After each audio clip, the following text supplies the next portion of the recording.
I almost felt like the rejected member of the Cornerstone in the 8:45 service for even having this particular scripture, because you see in the 8:45 they get an opportunity to talk back to me.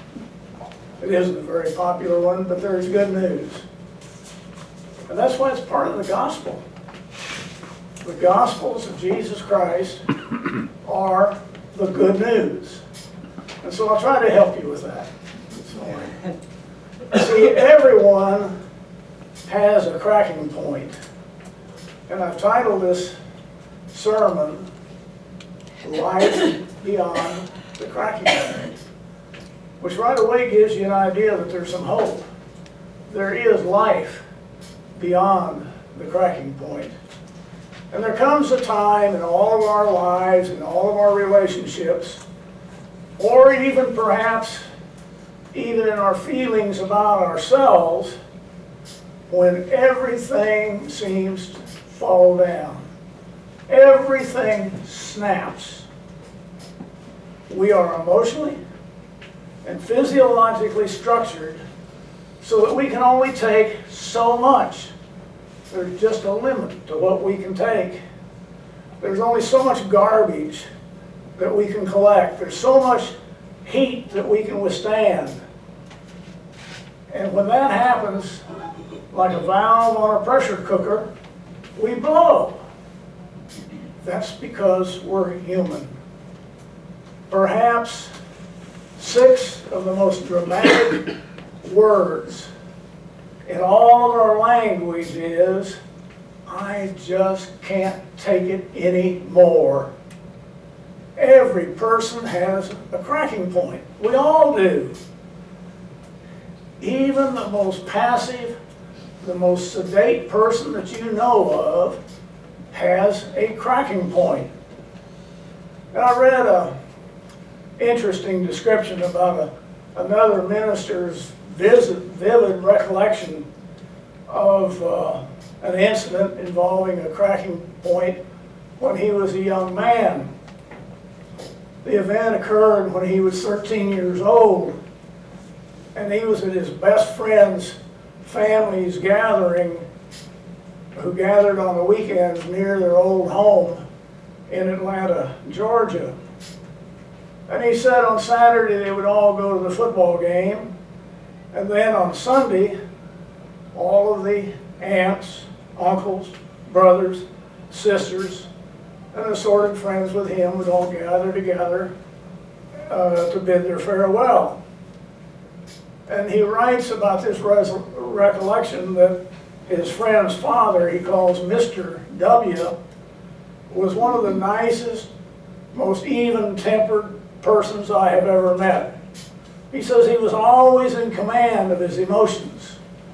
And one Sunday, as we packed the car to go home, it started raining. All the relatives were gathered there on the porch, watching Mr. W pack the trunk. His wife came out in the yard and stood there under her umbrella, giving Mr. W instructions, realizing that's the role of the wife, to give instructions to the man about how to pack the car. And for 10 minutes or more, she kept up this incessant cadence of instructions. Put this here, put that there, don't do this, do this. Finally, Mr. W had had enough. He started flinging items out of the trunk all over the yard. And he flung all the suitcases, the garment bags, the travel kits, everything went. Clothes were everything, in the mud and on the hedges. And Mrs. W just stood there in the rain, holding her umbrella and crying. He said, I can still visualize that scene with her standing there crying, and all the relatives were on the porch laughing about it. One of them whispered into my ear, he says, Mr. W just hit his cracking point. Well, You know, that's not just true of this young lad in Atlanta, Georgia. Having seen that, we all reach or have reached cracking points. A problem may begin in loneliness. It may come from fear, may come from anger, could come from busted relationships, lack of communication, resentment, stress. We all reach a cracking point. Then at that time, when we reach that cracking point, the debris from the moment is scattered all over the yard on our horizon, whatever that may be. But unlike Mr. W in the illustration I just gave, we normally don't have a lot of family and a lot of friends standing around to rush off the porch to help us repack our trunk. Sometimes all we can do is just stand there in the rain saying, I can't stand it anymore. Everybody has a cracking point, and God can identify with that. Yes, even God has a cracking point. There have been times, if I read the scripture correctly, when God reached his cracking point. The point of cracking for God seems to come when humans attempt to forget that they are only really the tenants of the world and not the owners of the world. God's cracking point began with Adam and Eve. He gave them everything. And he put up with everything they did except for one thing. He put up with the hunger of the man, and he built him a garden. He put up with the loneliness of man, so he made him a companion. He let humans have their way in their desire for dominance, so he let them have everything that was on the planet and have dominion over them. All he said was, I don't want you to try to take over and to become like me. Enjoy what I've given to you, but I couldn't take your trying to take over the knowledge of good and evil and to be like me. But as we know, an evil force did come along, and he said to Adam and Eve, God won't crack. Don't worry about it. You can do anything. You can even have your eyes open and be like God. So they tried it, and that was God's cracking point. At the time of their greatest success, Adam and Eve ran smack dab into God's cracking point. Like a madman, hurling luggage all over the yard from the trunk of the car, God called out the debris that he was going to leave over the yard of humankind. And it doesn't sound like kindly, sweet, gentle grandfather when he says this. He says, I will greatly multiply your pain in childbirth. You will have to earn a living the rest of the days of your life. You will sweat and you will toil. And when that's over, let me tell you what will happen to you. You will return to the ground from which you have been taken. You are dust, and to dust you shall return. Then he drove them out of the valley. You see, in reality, the response from God as we read it, may seem out of proportion to the mistake.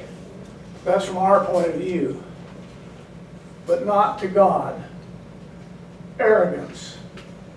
Arrogance is his cracking point. And as we view the Bible, we see that God's cracking point is very consistent. It goes from Adam and Eve to Noah to the Tower of Babel, when humans tried to reach into the heavens and to reach God. He busted them up into several different languages, to his relationships with the Pharaoh. When Pharaoh tried to own something that wasn't his, God put a stop to it. The cracking point came when humans tried to take over God's business. The last parable that Jesus gave points to God's cracking point. After Jesus told this parable, his enemies finally ganged up on him. And the record states that the scribes and the chiefs, priests, tried to lay hands on him at that very hour. All of the top-level Jewish brass were in agreement. This prophet from Nazareth had to be silenced forever. Well, the parable of the wicked tenants pictures a God dealing with humans who resent the fact that they are only humans. They want to be God. A man plants a vineyard, digs a pit for a wine press, rents it out to the tenants, and he leaves. When it's harvest time arrives, this owner sends a servant to get some fruit from the tenants. They beat him up and they run him off. Twice more, the owner sends servants. They beat one of them up and they kill the other one. All the owner has left is a beloved son. So he sends his son saying, "They will respect my son." But the renters have become profiteers. They want to steal the owner's property. The tenants got their hands on the heir and they killed him. And Jesus reported, "What will the owner do? He will come and destroy the tenants." When the scribes and the priests heard this, they said, "God forbid." They knew that they had hit God's cracking point. And the passage just following this one in the scriptures, Jesus is asked, "Is it lawful to pay taxes to Caesar or not?" And Jesus responds very simply, "Give Caesar the things that Caesar owns, and give to God the things that God owns." And the meaning of that, I think, is clear. Woe be unto us if we try to give ourselves the things that God owns. You see, that's God's cracking point.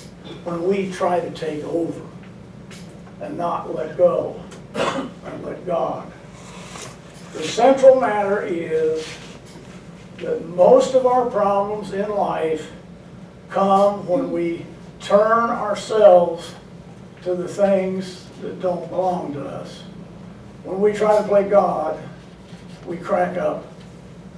When our own ambition wildly leads us to covet things that are not ours, we crack up. When we sever relationships with other people and jealously try to steal for ourselves the integrity of those other people, we crack up. But humans and God have more in common than the ability just to reach the cracking point and shout into the rain, "I just can't take it anymore." we and God still live beyond our cracking points. There's life beyond the cracking points. In fact, what we do with our life beyond our cracking points is far more important than what happens to us leading up to that point. And we can look to God for the example of how to live beyond that point.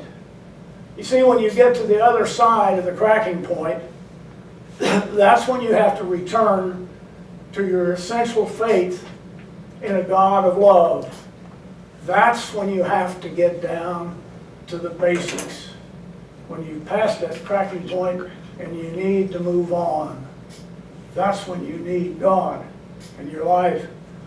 Sometimes, after our cracking points, you and I carry things around that we should really just throw away. Things and beliefs sometimes get lost and need to be jettisoned. So now we can turn to a true, real appreciation of what God did after his cracking point. There is a tendency for some of us to go through life mesmerized by our past losses and our past hurts and let those drag us down. We tend to forget what God has done for us, and we don't stop to think about what God is doing for us, nor do we consider what God will do for us. Instead of a firm belief in a loving God, we hold on to a drawer full of religious socks, single socks, as it were. We forget that what God did in Jesus Christ after his cracking point was to match what Adam and Eve and the wicked tenants in the vineyard had done in the past. The New Testament account of the cross is the matching sock to everything we fear about God.